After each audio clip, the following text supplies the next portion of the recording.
అది phone lift చేయట్లేదు అడు. సరే అయితే వదిలే. రే ఆటో సైడ్ కాపు. పాపు సైడ్ కాపు. ఎవరు లేవు, నన్ను ఎందుకు ఆటో ఆపమంటున్నారు?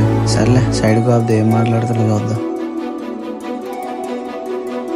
రా మర్యాదగా ఆటో తాళాలు ఇచ్చా. ఎవరన్నా మీరు? మీకెందుకు వాళ్ళు ఆడతాలే? ఏం తెలియదు భలే యాక్టింగ్ చేస్తున్నారా. ఈ నెల నుంచి బండి ఈఎంఐ కట్టకుండా తిరుగుతుంది రోడ్డు పైన. ఆఫీస్ నుంచి మెయిల్ వచ్చింది మాకు బండి సీజ్ చేయమని. ఓడి అమ్మ. అన్నా నేను డ్రైవర్, నా బండి అద్దెకేసుకుంటున్నాను. ఇదిగో తాళాలి.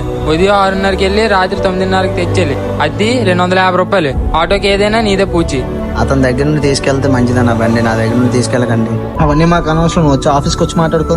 దయచేసి అర్థం చేసుకుంటా, మాల డ్రైవర్ దగ్గర నుండి బండి తీసుకెళ్తే ఓనర్ మేము గొడవలు ఆడుకోలేము. సరే తమ్ముడు, నువ్వు బండి పట్టుకుని వాంటర్ ఇంటికి వచ్చి అక్కడ మాట్లాడుకుంటాం మేము. సరే అన్య. సరే సరే సరే.